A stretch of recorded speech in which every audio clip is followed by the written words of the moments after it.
Good evening, everyone, and welcome. Thanks for coming in. Welcome to night 2 of our 3-day Pendle special, and we have the honour of being joined by the award-winning Haunted Hunts UK's lead investigator, Mr. Danny Moss.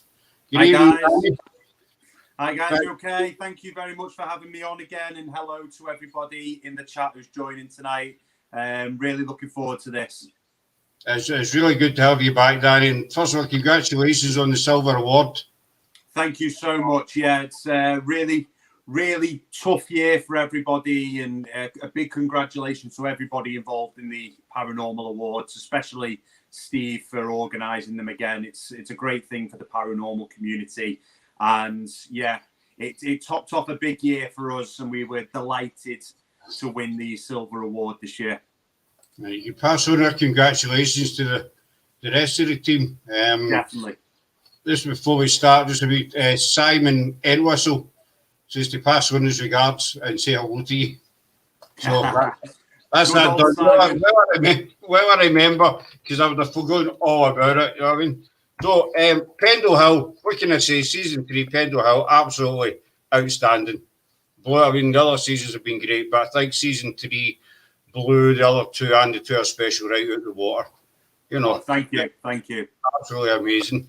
So, how did you feel when you found out that you'd be going to Pendle? What was the reaction like when you found out you'd be spending a week there investigating? Yeah, I was over the moon, and Becky was as well, really, because both of us have had an obsession with Pendle Hill for a very, very long time. And I know Becky especially, she absolutely adores the place, and she adores Newchurch with the graveyard. She's had a bit of a thing about the Pendle witches ever since she was young, and so have I, really. So to get the opportunity to go and spend a week there and investigate the places that we did was a huge moment for the Haunted Hunts, and a huge moment for us all as individual investigators as well, each in our own different way. I mean, Pendle Hill I mean, there's been many witch trials in the UK over the centuries, but Pendle Hill seems to hold a special captivation for, not just the UK, but worldwide. You get people from all over the world coming, TV crews, etc. And it's always held this big. It's always a big draw for me as well. So I think I've always been fascinated in. When you arrive there, what's the atmosphere like? Because when you see it on TV, it feels as if you get pulled back in time just watching it on TV. Is it the same when you actually get there? Yeah, I think so. I mean, I was quite lucky to head over in January with a member of our crew for the sort of the initial scouting progress when we got the green light that this could actually happen. So when I went over in January, that was the first time that I had been back for, years. I can't even put a number on it, but years and years and years. And then going back with the team, obviously it was in July, it was in the summer months, and I've never been in the summer. It was always around the winter period I'd gone. So to go there during the summer months was a unique experience for me. But yeah, as soon as you get into Newchurch, the atmosphere is there straight away for you to experience. And, a lot of people have spoken to me since who have watched the show and then gone to Pendle to experience it for themselves. And they all say the same thing. We've had hundreds of emails and messages on social media saying, I went last weekend and I could experience this atmosphere. It's crazy up there, and it really is. But I think when it's a rainy day, and it does rain a lot up there, to be fair, it's one of those areas that is just subject to really bad weather all the time. But when it is raining, you get this mist ascending over the hill, and the atmosphere then is just incredible to witness. It's really, so you've got Pendle Hill, the actual hill itself, but all the area kind of around is really a hotbed for paranormal activity. Yeah. And you've got all the various farms. Did you have one particular location you wanted to check out? I mean, you've got, you've got Sadler's Farm, Lower Wellhead, Bullcock Farm, you've got the graveyard. Was there one particular place you were wanting to go? Yeah, so I think what's really unique about the Haunted Hunts, and a good way that sort of we like how the show is produced, is because we go over there with an idea of set locations that we want, but we're not guaranteed to get. But whilst we're out there filming, it's an entire week-long production, and we are constantly hit with surprises from back here at HQ. So the team here will be doing their research, and then they will call us on set and say, okay, tomorrow night you are going to this location. So before we left, we sort of organized a hit list, if you like, of areas that we'd like to go to but weren't guaranteed. Now, there were certain locations on there that didn't feature in the series. I personally did want to go to Tynedale Farm. Now, Tynedale Farm wasn't around in 1612. It postdates the Pendle Witches, but it lies at the epicenter of the Pendle Witch story.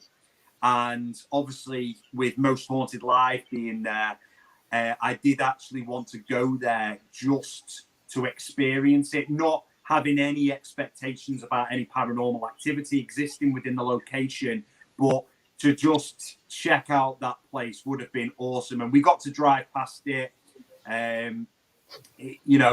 but I think for me, and I know for a number of the other team as well, on that last day when we found out that we'd get the chance to investigate Lower Wellhead Farm, that was a huge moment for all of us, and it really lifted our spirits in what was a really difficult last 2 days. There was another location that I really wanted, but it wasn't possible, and that was Bullhole Farm. But unfortunately, it's just in too much of a terrible state. It wasn't safe to film there.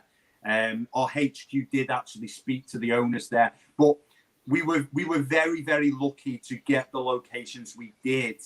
And a lot of people go to Pendle and they've not investigated to the extent that we got to do it. And it's a huge credit to our production team to actually get those locations for us, because Pendle Hill hasn't been investigated like that since Most Haunted back in 2004. The other thing that I really liked about season 3 was that he's dug right into the history of Simon Entwistle, along, and the way he's put each episode together, to me, was just simply amazing, because you a full history on it as well. He's yourself and your research team, and also Simon, done a fantastic job of digging up all the history and the facts and figures, etc. Now, as you say, the last kind of 2 days, you were all a wee bit jaded. You can see that watching the series, as each day goes on, you can see he's getting a wee bit more drained. Did you think it would have that much effect on you?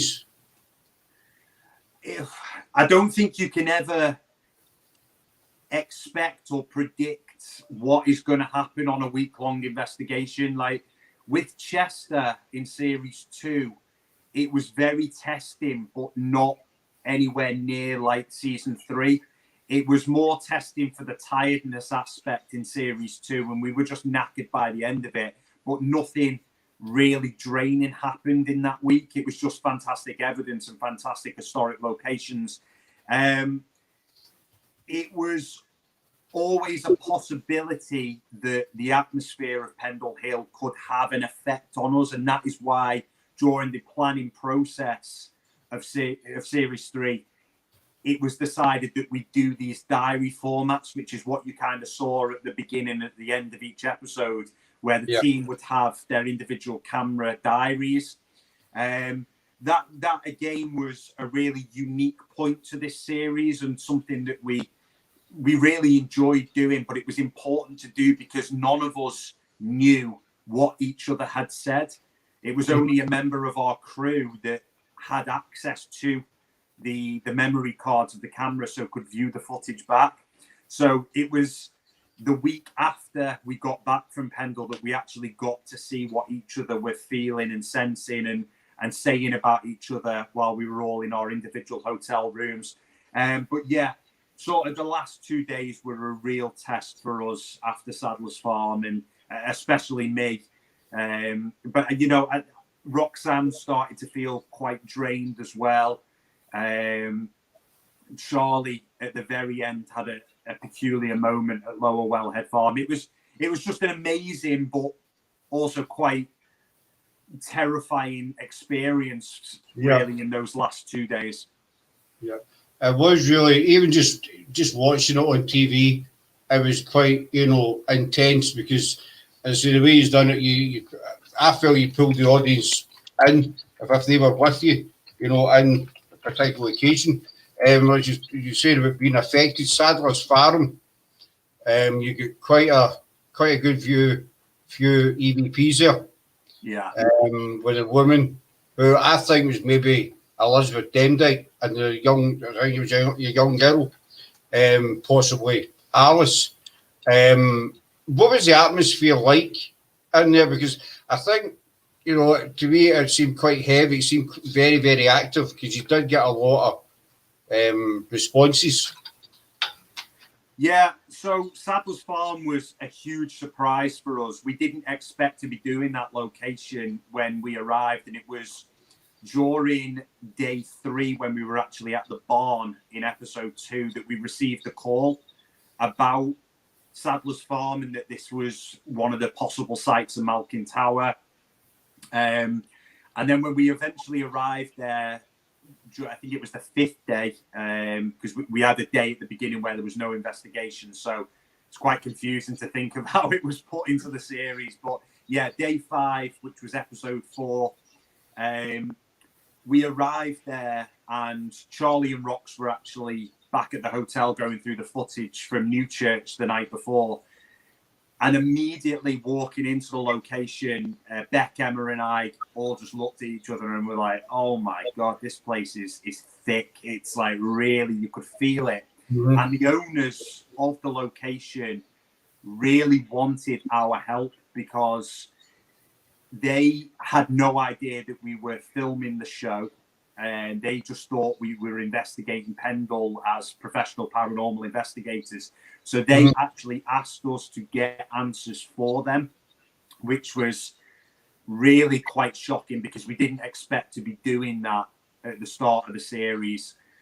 But yeah, I think the minute we walked in during the day, we could feel it. And then you see, obviously, Beck, Emma and I discussing it in the car after we leave. Just before we head back to the hotel. And then when we got back to the hotel, we explained it to the crew and to Charlie and Rox, and they were like, oh wow, can't wait to get going. But we had absolutely no idea what to expect, and what unfolded that night was just mind-blowing.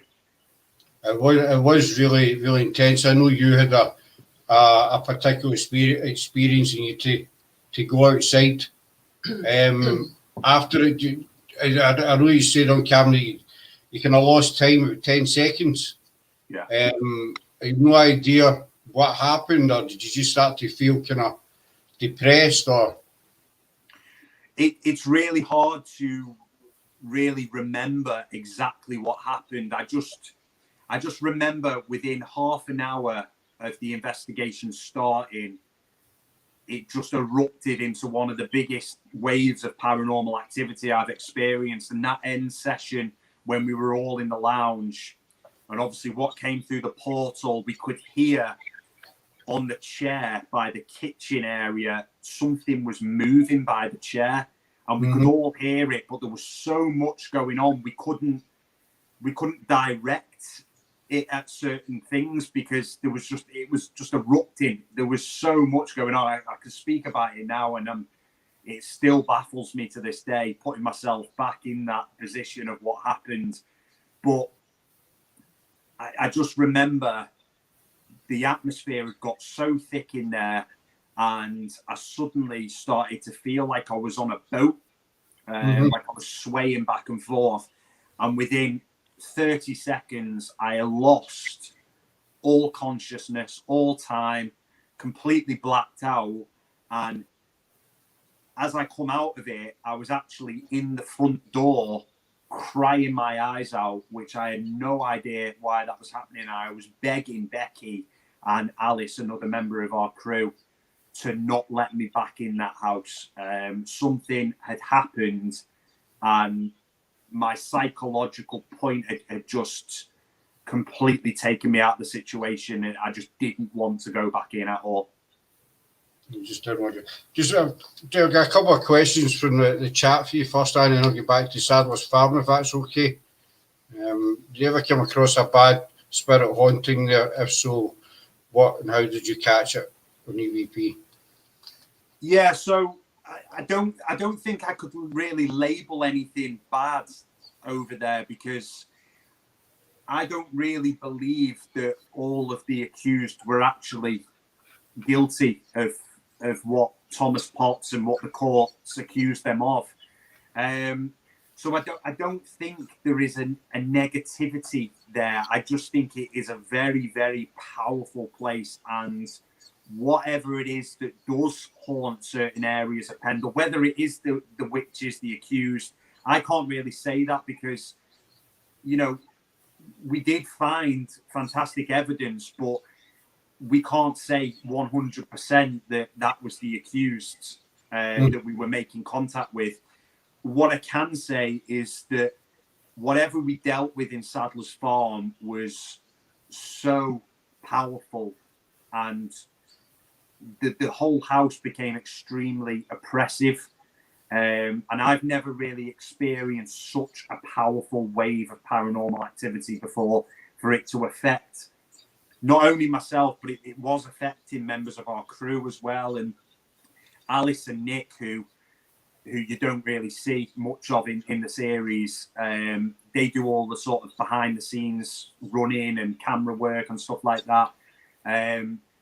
The two of them were over in the back room of Sadler's Farm, and they had to come forward, which is why you actually see Nick in the mirror at one point, because the two of them were really quite scared, and they had to come into the lounge almost with us, because there were things just happening all over the house. It really was oppressive in there, and I don't think anybody had ever experienced anything like that before. It was crazy. But no, I don't think I could label it negative or evil or anything like that. It was just very powerful. Many investigative teams would go to Pendle, mention the feeling of being followed around by the spirits, and the Haunted Hunts team also seem to experience this. Do you think they do this to intimidate or communicate? The evidence gathered does suggest they're not particularly nice spirits. Yeah, you know, I said in January, where I did a bit of a video log, which you see at the beginning of episode 1, where Pendle Hill is, in my opinion, one of the most unique places in the world for what happens there. And it's because the spirits there, I don't believe, are attached to one particular place. I believe they are wandering entities that can be attracted to certain things, or maybe it could be a specific date or a specific time of day where they could then move to different locations. But certainly by day 4, which was when we were at New Church, we had experienced what we did in the barn the night before, and that for me confirmed that we were dealing with wandering entities, because I think Becky nails it perfect in what she says in her video diary, that she doesn't believe the barn itself to be active or haunted, but she believed that we had attracted something to that specific area of Pendle. And what was really interesting about that is that you could hear people outside when there was actually nobody outside. You could hear voices and movement, and we actually picked up footsteps on one of our locked off cameras. It's almost as if something was then coming into the barn to communicate with us. And I think the day after that investigation, we all started to really believe the rumors that the entities there, the spirits there, really do move around. It's an extremely unique experience to witness that, and something that we've never really experienced before either. Because at the barn, you can clearly hear footsteps coming round the side. Yeah. As you said, in the episode, I think you play back 3 or 4 different times, and you can clearly hear that, there is something definitely making the footsteps. I know I'm kind of jumping to Sadler's Farm before you were affected, and leading up to when they took you out, when the camera was showing, you see a faint shadow. Yeah. The Sadler's Farm was just a real surprise, like I've said. And as soon as I left the room, and then it was brought to my attention that the shadow had been captured, that was just again confirmation. Shadow was crazy. So you picked up on the elderly lady and the young girl, who I think was Elizabeth Demdike. I know there's been a lot of speculation about the actual position of Malcolm Tower. You okay, guys? Hello? I think there was a bit of an interference then. Is it okay now? I can't hear you. What's happened? I don't know. The Wi-Fi's fine. Can you hear us at all, Danny? You're breaking up. It's very. There's a lot of interference. We're just checking our connection at this end.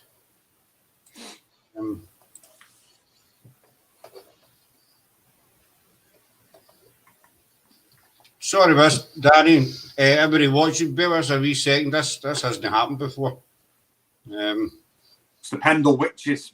And you brought them back. You brought them to Scotland. No, everything seems fine. We can't find any fault at this end. You're definitely froze.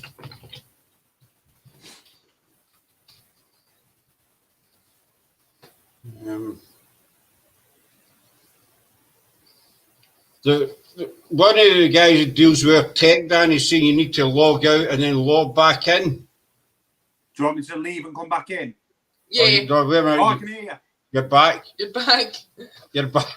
I don't know what happened there, but we've got you back. That's the main thing. Apologies for that.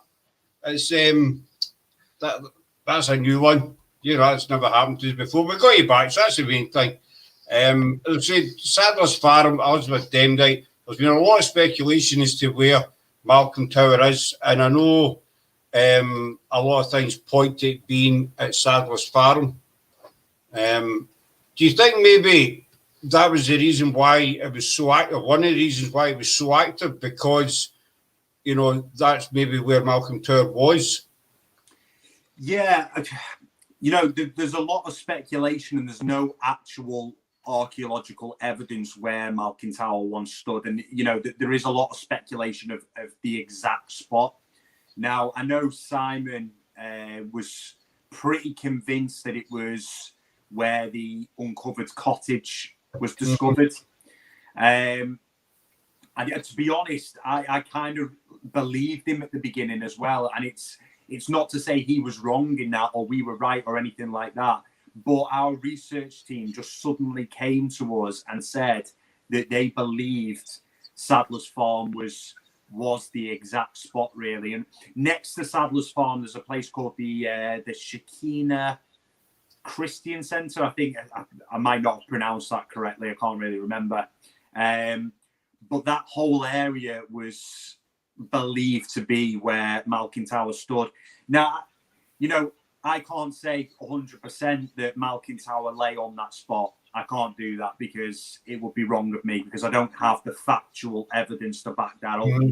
But all I can say is that the evidence that we captured would certainly suggest that that was the positioning of Malcolm Tower. But again, it really is difficult because we can't really say that it was the accused that we were communicating with at Sadler's Farm. What we can say is that it was definitely an elderly woman whose voice came through, and there was another female entity with her speaking as well. So, you know, they could have been anybody. It's not to necessarily say that they were the accused. I know in the EVPs you picked up, one of them was She Did This. Yeah. And then the other one was Who Art Thou? What have you? But as you say, it might not have been, you know, Alice or Elizabeth or anybody else connected, you know, to the trials. Sarah and I were talking last night, and Sarah had Google Maps up, and we were looking at it, to be honest. And I came up with a theory. Now, it might be a load of rubbish, don't know. But we think that Malcolm Tower is possibly where Trodden Forest used to be. Yeah. Where Alice met the peddler. Because I was thinking, she was a young kid, she maybe not wander that far from home.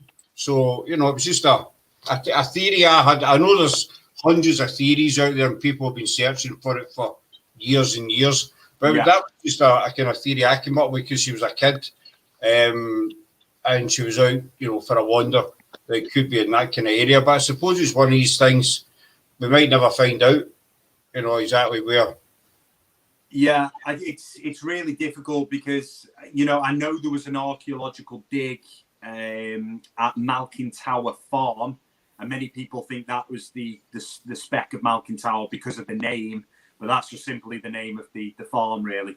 But they found no evidence to suggest that is where Malkin Tower stood.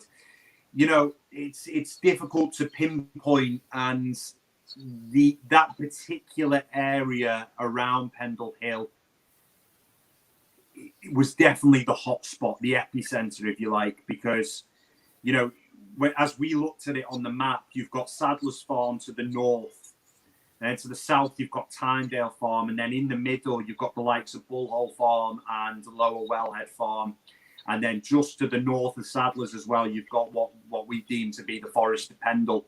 So it's all within that area, which is only a 5-minute, 10-minute walk from the very centre of Newchurch, if you like. So, you know, if Sadler's Farm was Malkin Tower, you know, that little short trip to actual Newchurch and the graveyard, it was a 5-minute, 10-minute walk maximum.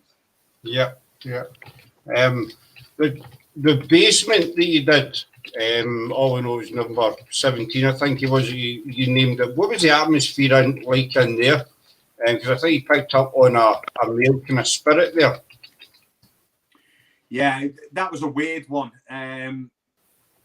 because we got permission to film in there earlier that day, and it was always the idea that we wanted to hit Newchurch properly, because Newchurch is where a lot of the paranormal investigators go.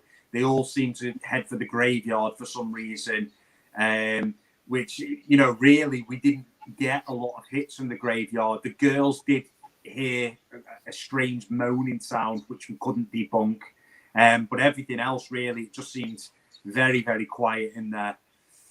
The basement of number 17 was just behind the graveyard, so you could actually see the graveyard and the church from this basement.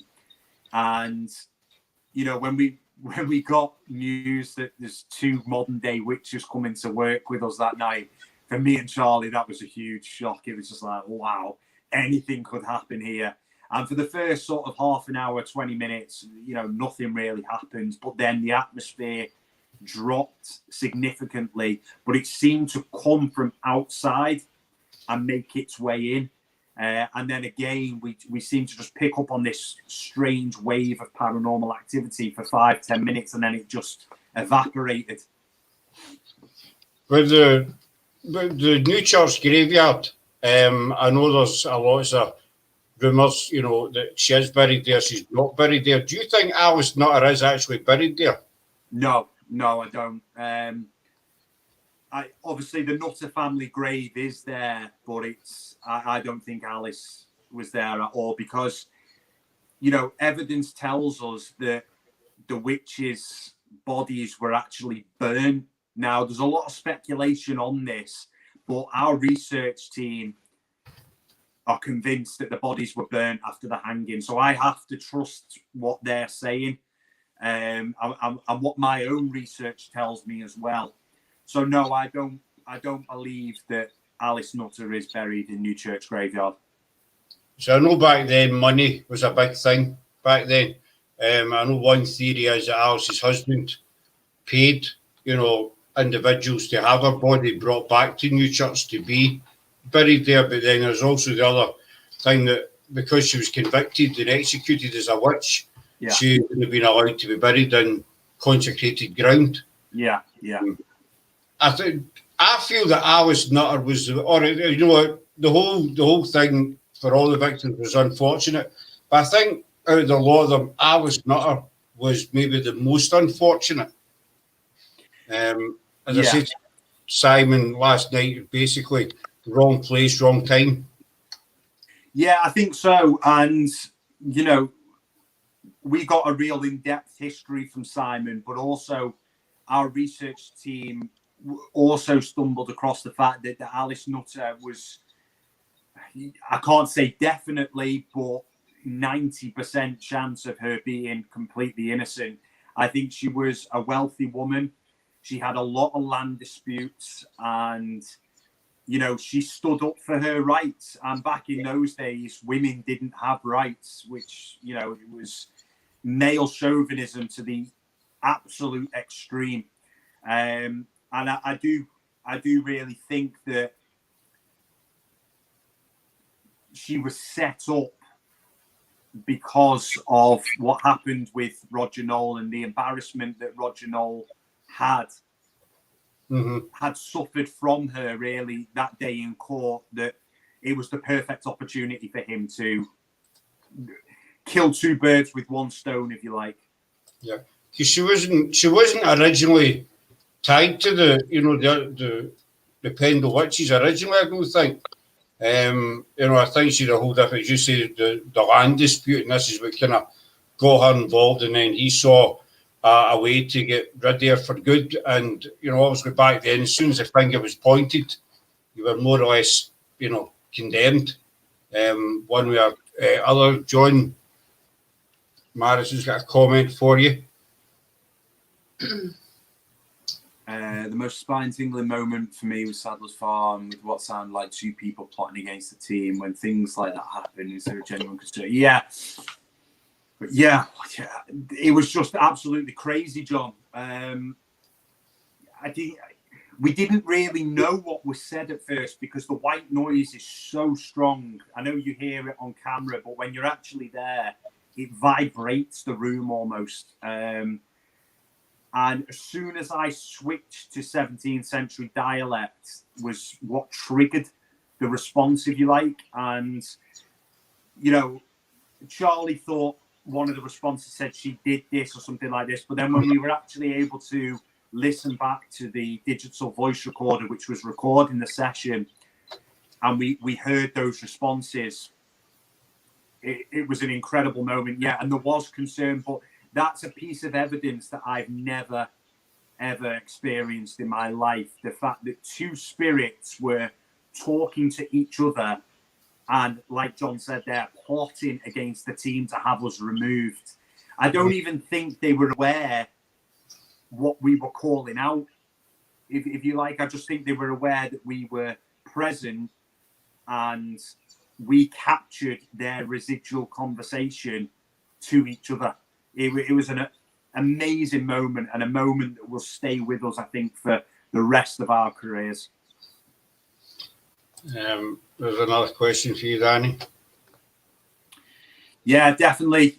Real atmosphere. I urge anybody to go there, really, if you want to experience a genuine haunted place, but also a really unique haunted place. Pendle Hill is honestly the location to go to, because the minute you get into New Church and you start to walk around, the walks are absolutely beautiful, by the way, really stunning walks. But if you can just spend an entire day there walking around, you will experience this unique atmosphere that is very overwhelming, but also fantastic to witness. It just seemed that every location you went to, you got something. Yeah. I mean, you could say that. It's quite strange, really, because sometimes we like to have a debunk episode, if that makes sense. We had a debunk episode in series 1 with Delamere Forest. We had a debunk episode in series 2 with the Georgian Dragon. And we are fully prepared when we go on these shoots to have 1 or 2 debunk episodes. And if needs be, 6 debunk episodes, although, we'd be absolutely heartbroken and gutted if we had an entire series where we could debunk every location. So I do say, and the team and I, if you were to look at our WhatsApp group and the messages, we know full well we are one of the luckiest paranormal teams out there, because the evidence that we've been fortunate and lucky enough to capture over the years has been mind-blowing. We did, for obviously a lot of people who go on our public investigations, we did hit a rut in 2016, I think it was, where we had a real period of about 6 to 9 months where we were getting absolutely nothing at all. But that is the life of a paranormal investigator. And, you can never predict what's going to happen. But Pendle Hill just really come up trumps. And I'm sure, in the future, with whatever the future holds for the Haunted Hunts, I'm sure we will have series that will not be anywhere near as active as the first 3 so far. I'm sure of it, because you cannot guarantee. But what we do is go into a location with the techniques that we believe work, and we will attempt to do anything necessary to drum up that activity so we can capture it on camera. And not everybody believes in the techniques we use. That's fine. And everyone has their own individual way of working. But I think for us, we have been successful with these techniques. So don't change what's not wrong, if you like. If it's not broken, don't fix it. Yeah. Whatever the expression is, I know exactly. I mean, just, I'm going to ask you now, Danny, just when you said you might have a series in the future, so does that mean there'll be a season 4 somewhere along the line? Look, it's very, very difficult for me to speak too much about certain things because I'm tied, and there's a lot. What I can say is there's been a lot of discussion with the production about the future, because series 1 was a bit of a test onto how this could progress in the future, and we were very lucky to get some wonderful exposure from series 1, and series 2 and 3 have taken a lot out of us as not only investigators, but it's taken a lot out of the production as well, because to film these week-long shoots is very, very difficult, and it has been an extremely difficult year for everybody financially. So there has had to be some serious discussions going forward, and we don't want to progress down the same route. We promised everybody at the very start that each series would be completely different, and it has been, but we do not feel like we can now progress on the current format. And I know everybody enjoys the format of a week-long investigation and a journey. I appreciate that, but I just don't think it would be possible to continue down that road for a number of different reasons. So I am quite tied in what I can say. I have another project going on as well outside of the Haunted Hunts, which I'm really tied, and I can't say anything about that at the moment. But there is news coming on that within the next week. The Haunted Hunts, we want to do a series 4, and production want to do a series 4, but the idea that we have in mind at the moment needs to work and it needs to make sense. So that's all I can say, really. I just wanted to ask you that, excuse me, because I know, and in posts, comments, there's been a lot of people season 4, so I thought, I'm going to ask. But back to Pendle, I mean, we don't talk about the current situation which is going on. Did that have any effect on your filming or any locations or anything when you were down there? We were really lucky because lockdown lifted in the summer. So where Pendle is in Burnley in Lancashire, they had a small window where they came out of the lockdown system, and the restrictions were really eased enough for us to get over there and film. And we were very, very lucky because about 2 weeks after we finished, they went back into lockdown. So yeah, it was difficult, but we managed to just squeeze it in at the exact right time. So you were lucky. As I say, every location you went to, you got a result. In the basement, Wellhead, which I want to ask you about as well, obviously.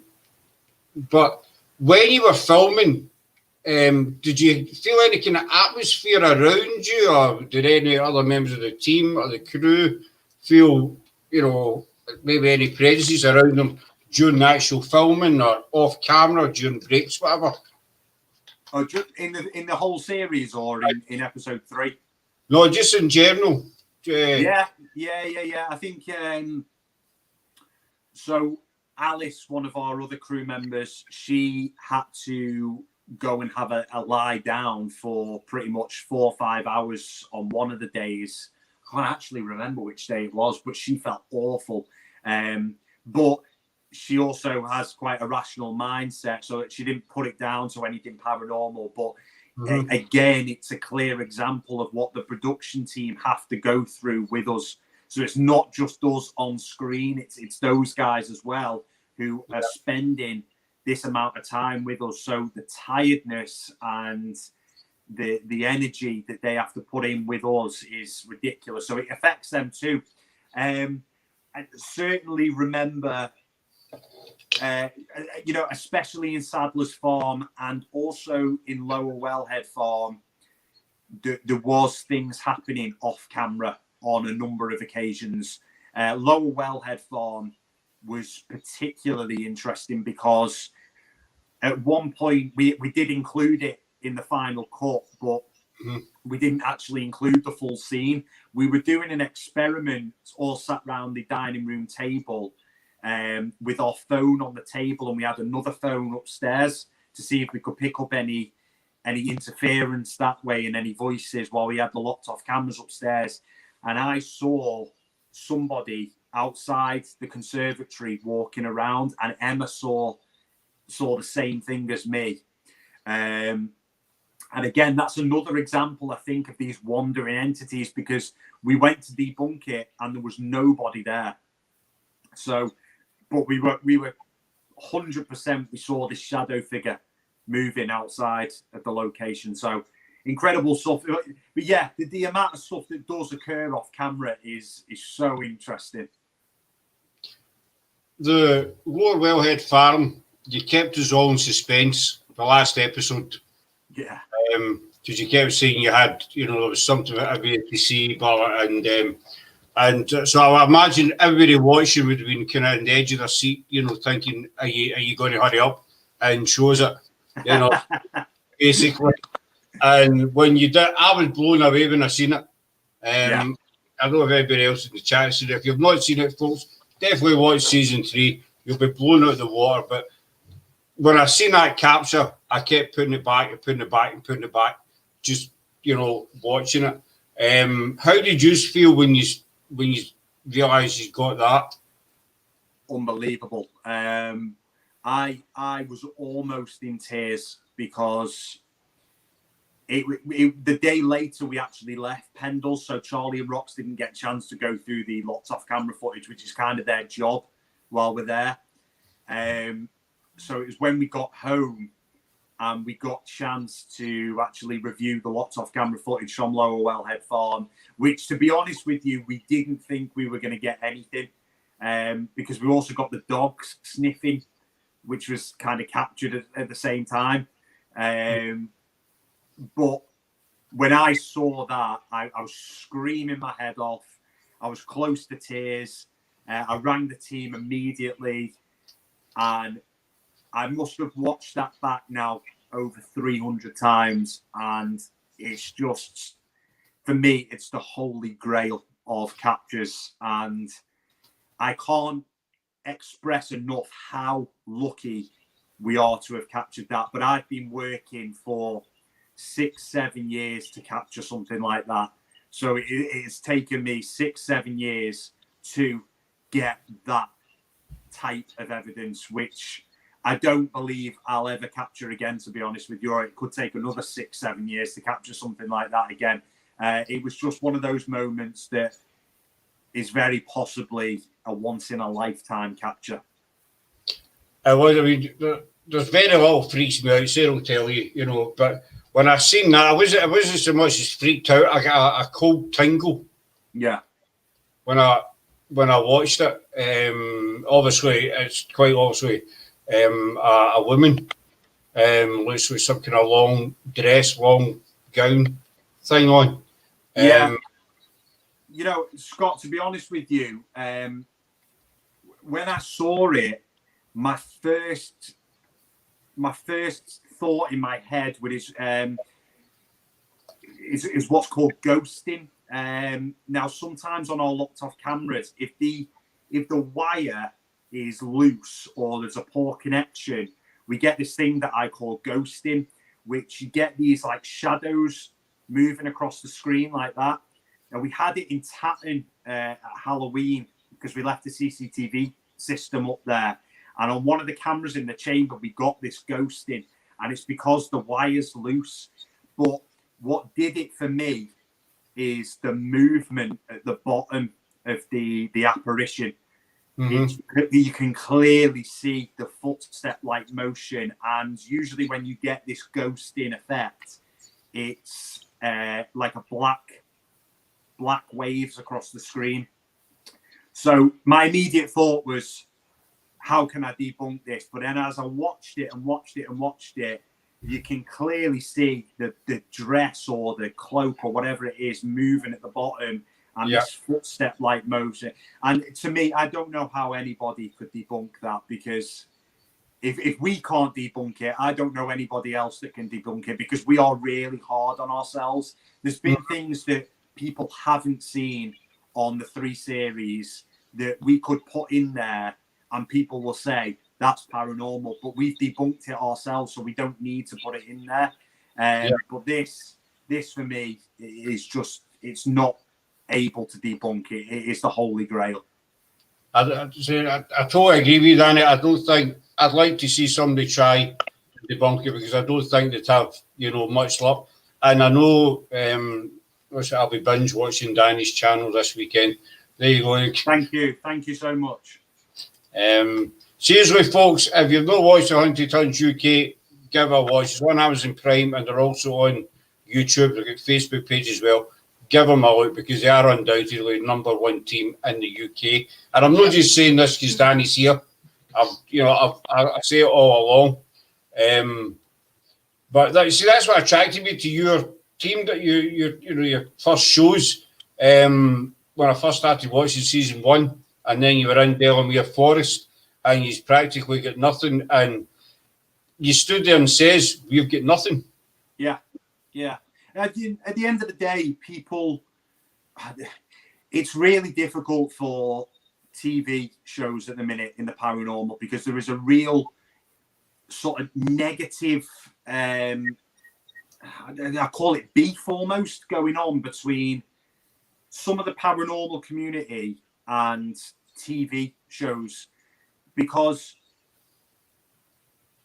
I don't know what it is. I don't know whether it's jealousy, or I don't know whether it's because, it absolutely baffles me, but I see it all the time. And I see it on pages like the Haunted Magazine group page. I see it on Bump in the Night group page. and it's constantly people within the paranormal slagging off TV shows because they're over dramatic, or and I can understand it to a certain degree, that some of the paranormal shows out there don't do things correctly, and they don't do themselves any favors.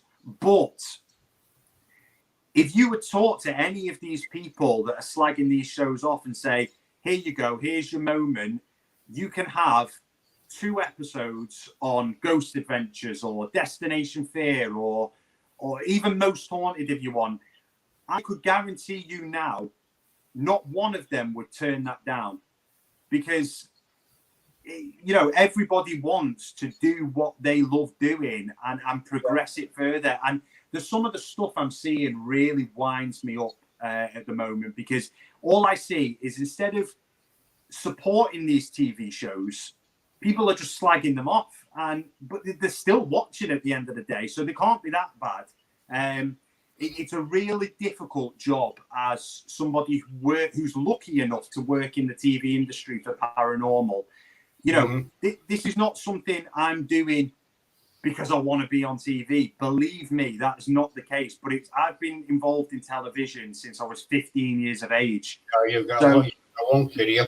Yeah, this for me is my job, and I'm not really good at anything else.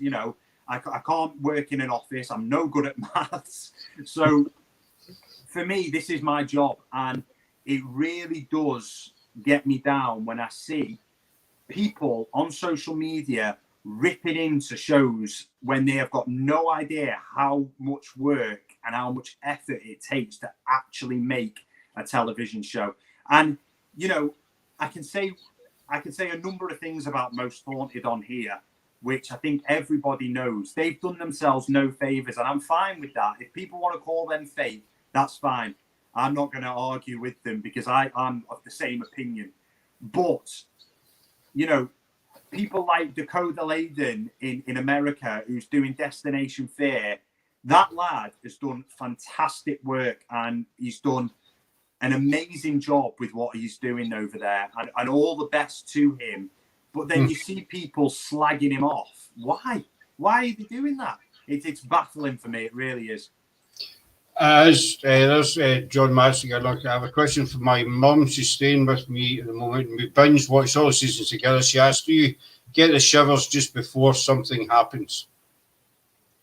No, to be honest, I don't. I can never predict when something's going to happen. I'm not sensitive in any way, really. But you do feel the atmosphere in some locations. I think we got it really with Weir Mill in series 1, the Haunted Mill.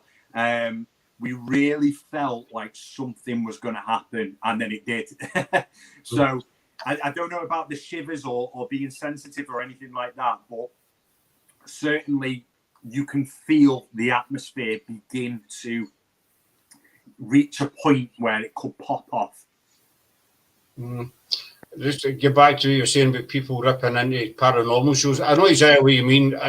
Sarah and I do this, and obviously it's nothing in the scale of you guys. We're just a small YouTube channel, but at the end of the day, it still takes a lot of work to put things together, lives, etc. Yeah. And obviously, as I say, we're nothing compared to you guys, and your workload's probably 100 times bigger than ours is. But to be, I've also started off exactly where you guys are now, and it's just about time, isn't it? I'm sure, no doubt about it, that in 3-4 years you guys will be on a completely different level to as you are now. And I think that anyone in the paranormal who's doing YouTube, who's doing whatever they want, podcasts, blogs, anything they want, it just takes time to progress, and they have my full support. But then when you get what I call lazy investigators coming on to these groups and ripping into people who are doing hard work and a good job trying to better their product, why? What are they going to achieve? And then I will say it's jealousy, and then people will come back then and go, oh, not everybody's jealous. Not everybody wants to be on TV. No, I'm sure not. I don't want to be on TV sometimes because of the aggro that it causes me. But I guarantee that if they got the opportunity to go on to a paranormal show, they wouldn't say no. No, definitely. And I noticed a couple of comments here, it's for drama and stuff like that. But I suppose, that there are shows that also, I'm not going to name any, but there are shows where I think the presenters, investigators go way kind of over the top. This is just my opinion.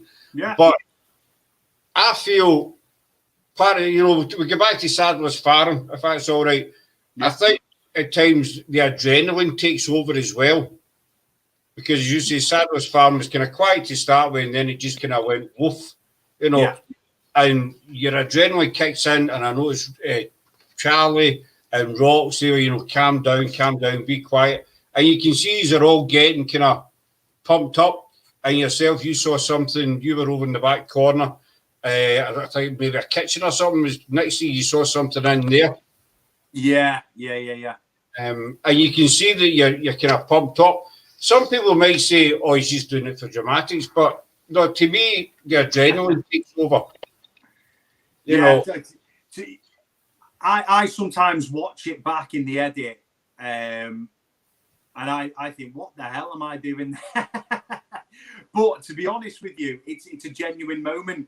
And what you see with this show is what you get. We are genuinely in the moment. And the evidence that we're experiencing, our reactions to that are like some people's reactions watching it.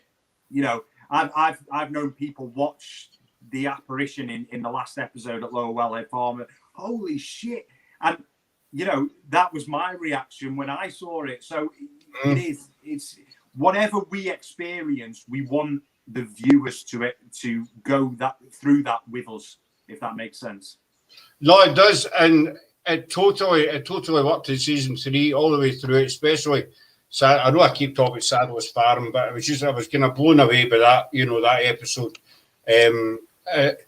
As you say, you're all in the living room, I take it, the lounge, whatever it was, and you've got you're hearing different voices come through the EVPs. You're seeing, something over beside the chair. You sense something in the kitchen as well. You've seen, so you've got all kind of these things hitting you at the same time, and everybody's gonna get a different but similar reaction.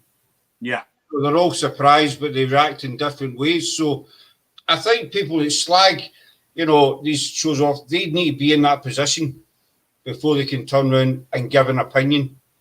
Well, yeah, you are dead right, and I think.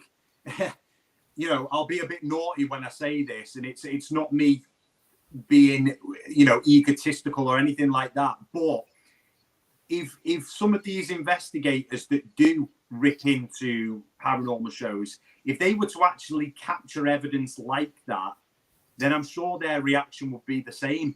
But the fact is, they've never ever caught evidence like that because they're still too busy tipping a table or something like that. I'll mention no names in this, but there are certain people who have trolled my team for the last 18 months, and I've never, ever seen them produce any evidence on the scale of what we have. And that's not me trying to sound like we're better than you or anything like that. It's absolutely not. But don't sit there behind the keyboard and slag off a show when you're not producing any evidence at all to the table. It's lazy and it's troll tactics. Yeah, I totally agree. I've followed you since season 1. I've followed you quite close, as you know. I've always commenting on your different posts, etc. And I've always produced. You always seem to be lucky, and you get you put the work in, you put the research in, you put the hours in, and you never disappoint. Credit where it's due to you and the rest of the guys, and everybody behind the scenes. Credit to everybody. And I know what it's like. I mean, the last time you were on, we showed you that capture that we got in the laser grid, and when we got that, we were buzzing. I don't know if you remember. Yeah. we showed you that, and I know how we felt, and that was just a small investigation in our living room for an hour. You know, it's amazing when you actually capture something like that, which again, I said to you last time, I was very impressed by it. It's amazing and a real sense of achievement when you capture something like that. But then it's, you know, you're very afraid to then post that out on social media of the fear of some of these trolls just ripping into it. And it's like, why? We are all in the paranormal to get the same thing. So unfortunately, I won't turn this into a paranormal debate, if you like. But unfortunately, things need to change in the paranormal because it's not right, and people need to calm down a little bit and just concentrate on their own work and capturing evidence to further the field, if you like. Yeah, definitely. I mean, as you say, we're all here. We're all doing the same. You know, we're all here for the same reason because we're doing the same thing that we all love doing. Yeah. We're not going to agree 100% of the time. You know, no, definitely not. There's going to be drama. There's going to be fallouts with various teams, and it's simple as if you don't like what one team's doing or one program's doing, then don't get near them. Just you can't concentrate, as you say, Danny, on your own thing. And I still get the buzz now for, when we get a new location or we get an idea or a new piece of, I tell you what, and I was going to say a new piece of equipment, that's just come today. And I've been buzzing about it. I saw the post there. I think there was only about 20 of them in the world or something. Is that right? Did I read that right? I don't know whether you can see that properly. That's number 24. It's the SC6 Spirit Box, which, I've said to you before, I'm a huge believer in the white noise capabilities and anything that emits white noise. And this thing, I can't wait to use it. But it came today, and just going back to my point, I was buzzing like a little kid at Christmas because, it's amazing when you get a new piece of kit or a new location or something like that. So, that's what the paranormal should be about, and not the drama that has infiltrated the community at the minute. Exactly. I mean, I know that we were buzzing when we got green screens and what have you, but we had a whole lot of trouble with them. But when we get green screens, we'll, oh yes, green screen, I know feeling. We got a few comments for the chat. We're going to stick them up if that's okay with you. Yeah. Up to Paul. Just give me 2 seconds to read that. Yeah. Just take your time, buddy.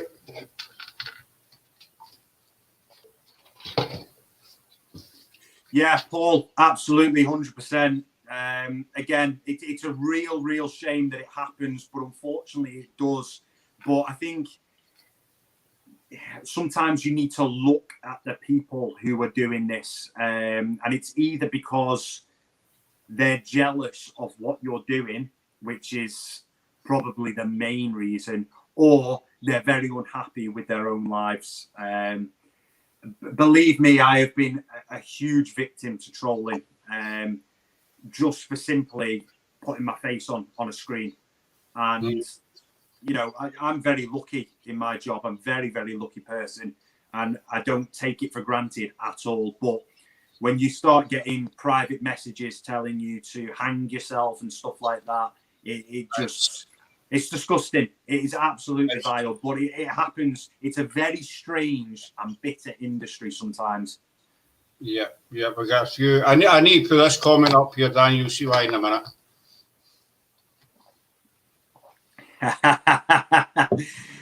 Yeah, you guys, if you're ever down these ways, you're more than welcome. You know that. I'm happy to work with anybody in the industry, and I think the beauty about the Haunted Hunts is that we do feature other people in the paranormal. So, you look at series 1, we featured Charlene Lowe Kemp and Chrissy. Congratulations to Charlene. She's just won gold for her Facebook show in the awards. We featured Carl Hassal from Dark Arts. Series 2, Paul Rowland, big friend of ours. And then in season 3, Hazel Ford, owner of Haunted Happenings.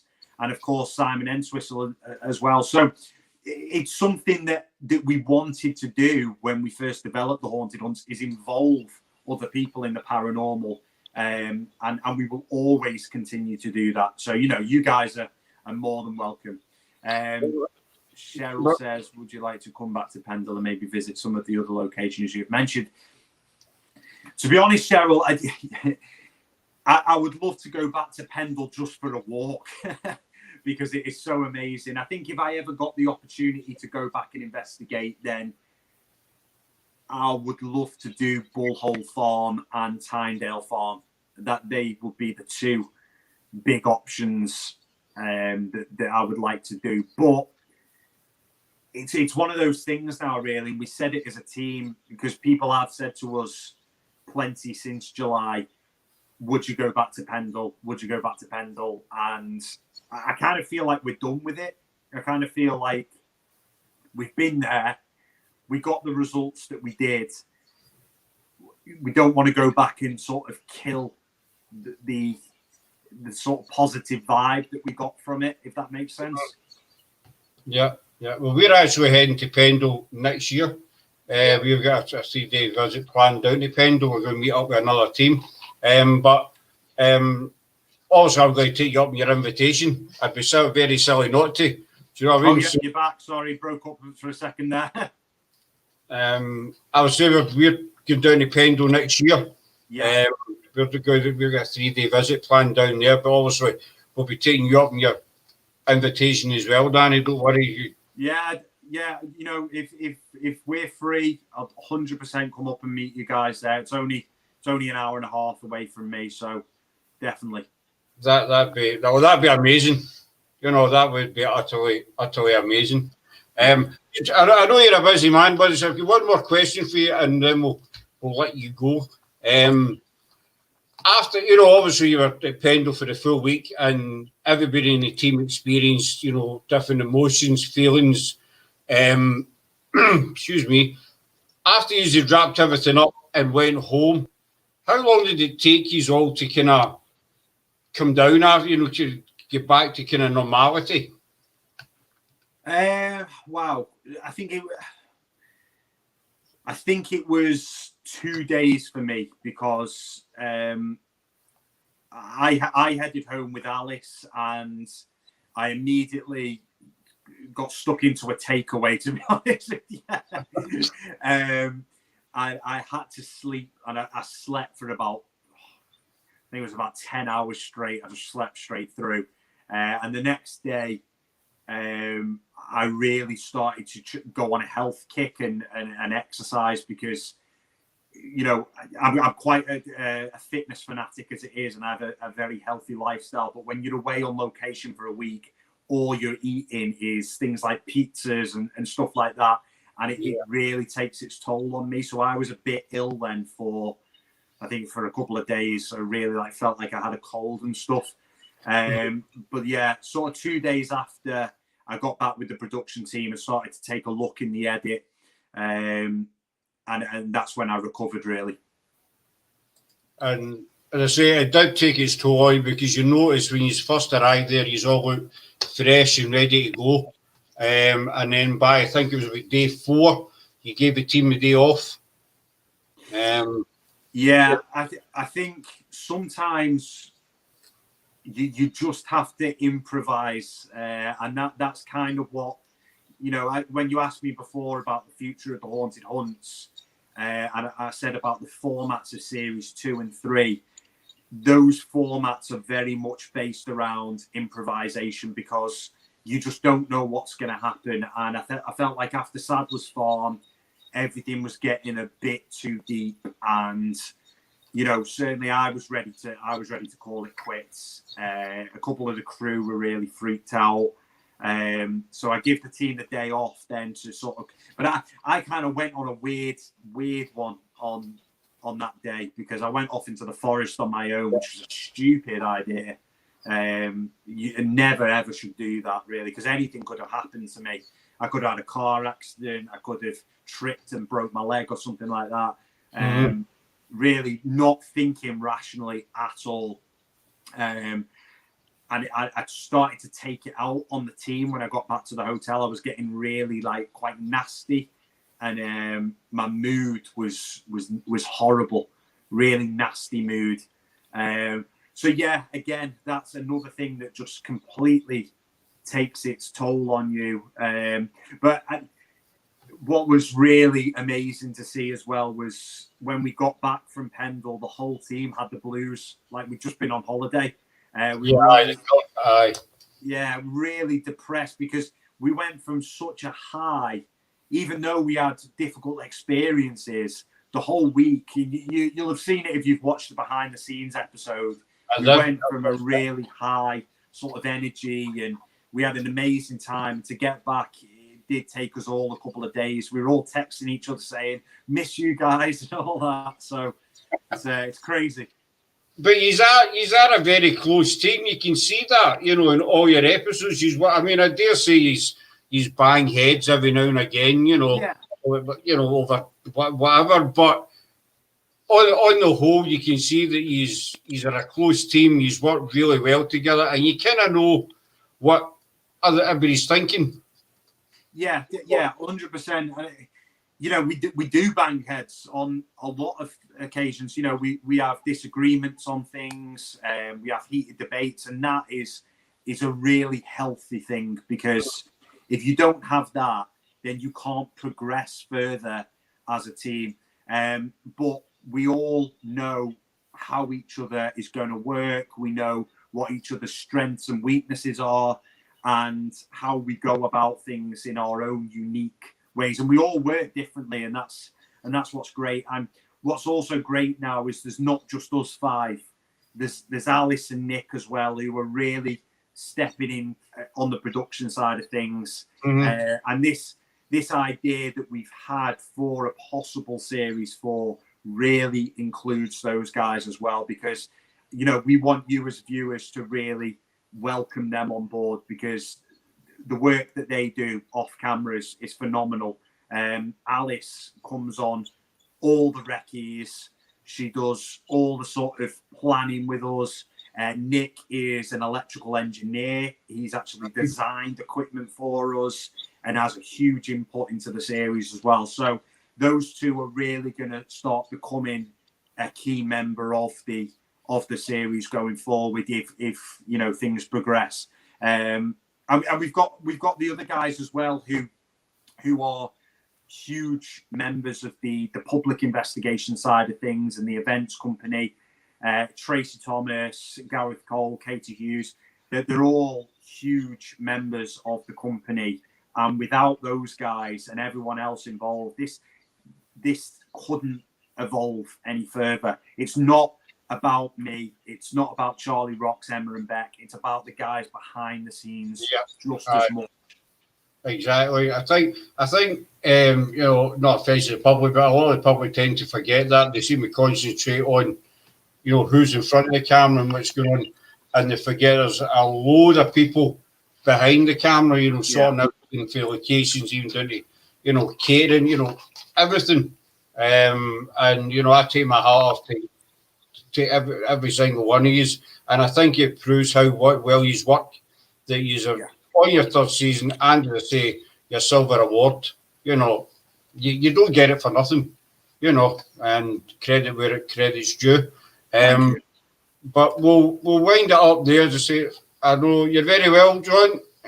Do come back and see us. Thank you, John. If we can just hold on to you just for a wee second or two, Danny, after we come off, if that's all right. Yeah. All right. Guys, I love your t-shirts, by the way. Oh, did you see it? Well, there you go.